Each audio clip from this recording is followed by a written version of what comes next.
You know, you can say I like this movie so much that you can even say that I was really into it.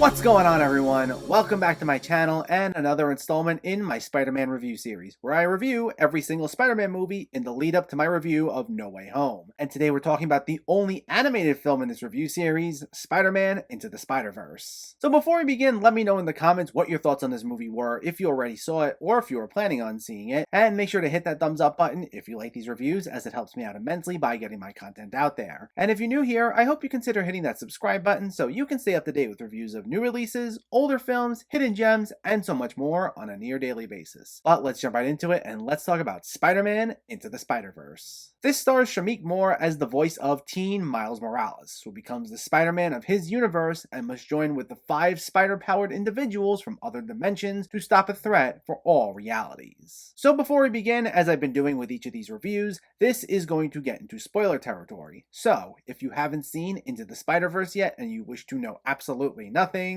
this is your spoiler warning.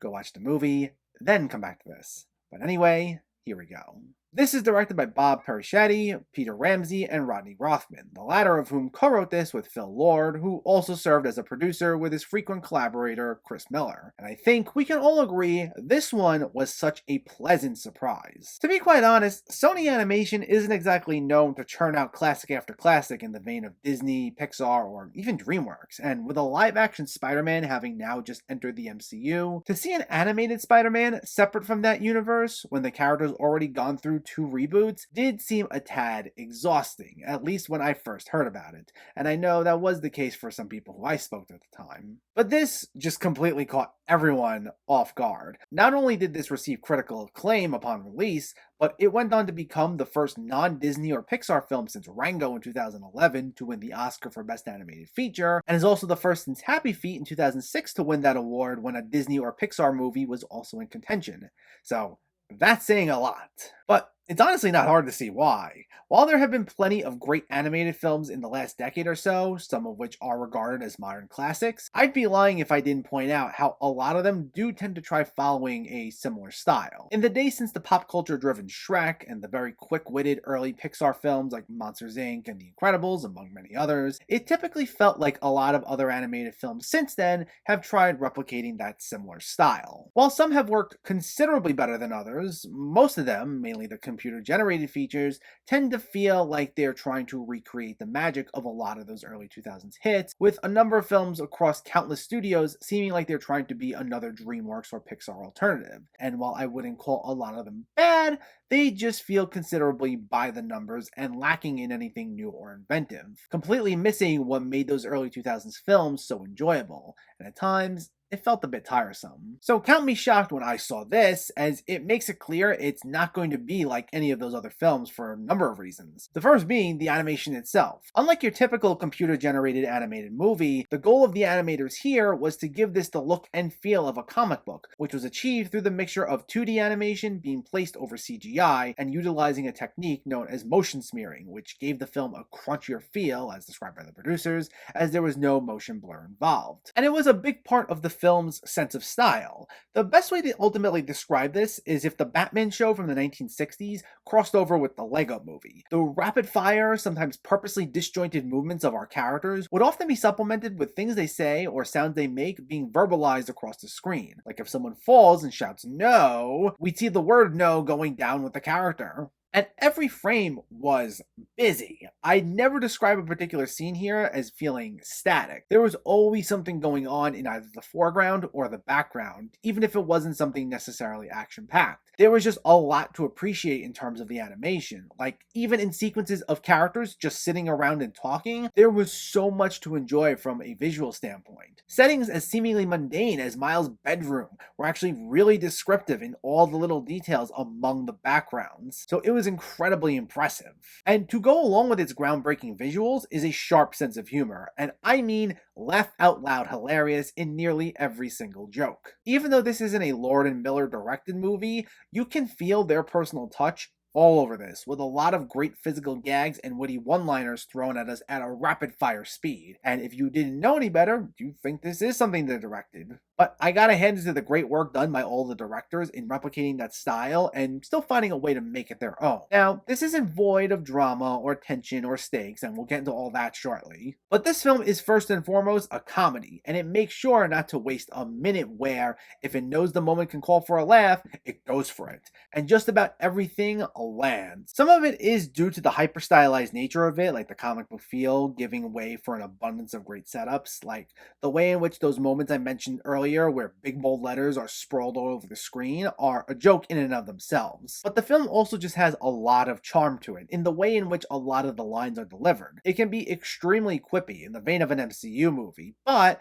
I'd also say it's a bit more self-deprecating than the usual MCU film, and while I like the MCU's jokes, a lot of the back and forth moments here don't feel like these giant tangents or like they're trying too hard to go out of their way to make a joke. Everything feels like it organically builds off one another. Plus, there's a lot in here that will make Spider-Man fans absolutely giddy. This does also act as a tribute to the character himself, including his legacy across all media, with references to older shows as well as all the live-action movies. And one of the big recurring gags throughout this film, where a new version of Spider-Man has to recap to us very quickly, and sometimes to their own dismay, what they've been up to prior to the film's events, essentially makes it clear that the producers are aware people are a bit sick of this character getting rebooted so many times, as well as acknowledging several of the movies were less than stellar in many people's eyes. Like, for example, there's an explicit Spider-Man 3 reference and its mixed reception towards the beginning, as well as a reference to the infamous pointing meme from the old animated show in the end credits. This is chock full of Easter eggs that not only honor the character, but let the fans know that they know how they feel. I also loved how not only did we get so many different Spider people, but they were all so wildly different from one another. The film subverts our expectations, thinking Miles is going to be mentored by a seemingly perfect, put-together version of Peter Parker, voiced by Chris Pine, only to kill him off early on in the film. And instead, we get Jake Johnson as Peter B. Parker, a much more disheveled, jaded version of the character from an alternate universe who ruined his relationship with Mary Jane and found himself transported to Miles' universe. And the two make for a great duo who play off each other really well, with this Parker knowing well enough to train Miles and keep him on track as far as what he needs to do as Spider-Man, while completely butchering anything involving personal relationships. And along the way, we also get Haley Steinfeld as Gwen Stacy, aka Spider-Gwen, along with Kimiko Glenn as the anime-inspired Penny Parker, John Mulaney as the cartoon Peter Porker, also known as Spider-Ham,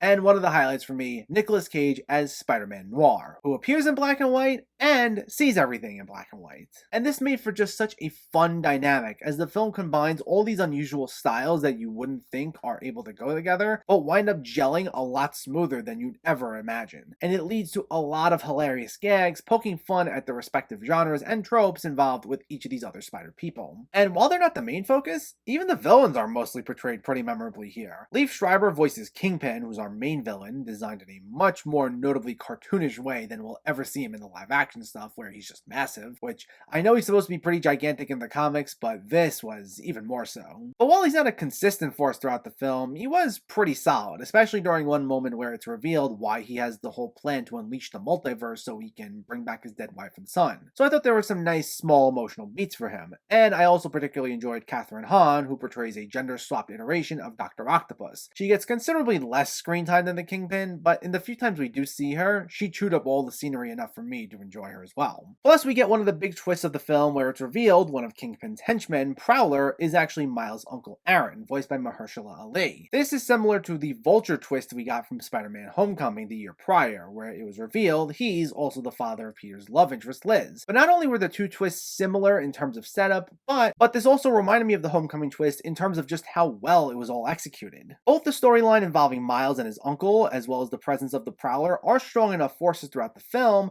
but there's never this obvious or winking hint as to what's to come, so that it's not even on your mind when we get to the big reveal. And it hits nicely, because the film does a solid job of highlighting how close Miles and his uncle were, so that it made this moment feel heartbreaking. My only complaint with this storyline, as well as essentially with the movie as a whole, was that I wished we got to explore this just a bit more than we did once the twist was revealed. Because Kingpin kills Aaron almost right afterwards, since Aaron doesn't want to hurt his nephew, and I would have wanted to see how this shook up their dynamics. But essentially, we get the reveal and he's gone. Though, at the very least, this does add to a storyline that explores more family drama, where Miles' father, voiced by Brian Tyree Henry, not knowing Miles' secret identity, is led to believe Spider-Man killed Aaron, and that was well done. And it all comes together in a way that once again circles back to themes we've seen time and time again with these movies, and that's the essence of who Spider-Man is, where he has a lot of these problems that are relatable, even if they're ultimately within the context of superheroes and supervillains. A lot of this film's themes involve overcoming adversity and finding yourself, having more confidence in yourself, and being able to find your inner strength. The decision of power and responsibility that are integral to Spider-Man are touched upon here, such as during the funeral scene for the main Peter Parker with the speech Mary Jane makes, and we also get a lot of that during the sequence where the other Spider people choose to leave Miles behind when going back to their own world as they discuss what it takes to be a hero. And it adds to a lot of excellent emotional depth to the film that balances out nicely with the comedy, because that's something that always gets tricky where if you want a film to express a wide range of emotions from humor to heart, but sometimes the tonal shifts might not always be the smoothest. But here, that was never the case. This was a film that managed to be incredibly funny, but also know how to inject great character moments right from the beginning. Like, Miles is a compelling character right from the get-go, being a bit awkward, but also charming in a way so that he stands out from any of the other protagonists in this film, as well as the live-action Spider-Man protagonists. And a lot of the relationships established between him and the other characters from the beginning are so well done so that when the stakes get raised and things get more emotional, it hits in all the right ways without the shift from something too comedic to more heartfelt feeling so jarring. Spider-Man Into the Spider-Verse is just a fantastic film all around and a refreshing entry into the superhero genre at a time where people are getting a bit of superhero fatigue. It's gorgeously animated with a completely unique original style that has since gone on to become hugely influential in such a short period of time, and it backs up all that style with a ton of substance, mixing in a lot of heart and humor that never feels too conflicting, while also maintaining a lot of the same themes that make Spider-Man so compelling without rehashing anything from the live-action films. It's not only one of the most groundbreaking films in the past few years, but it's also incredibly entertaining and the definition of a modern classic. Spider-Man Into the Spider-Verse gets a 10 out of 10. Fantastic movie all around. One of the biggest surprises of 2018, and one that gets better and better with each time I watch it. But now we jump back to the MCU with the last film we need to discuss, Spider-Man Far From Home. And in the meantime, let me know, did you see Into the Spider-Verse, or are you planning to see it, and what were your thoughts? Did you like it more than the live-action Spider-Man movies? Was it one of your favorite animated movies in general? Let me know in the comments below so we can discuss. Also, if you enjoyed this video, please like it and share it, and for more movie reviews and film discussion, please make sure to hit that subscribe button to stay updated. Thanks for watching everyone, and keep having fun with film.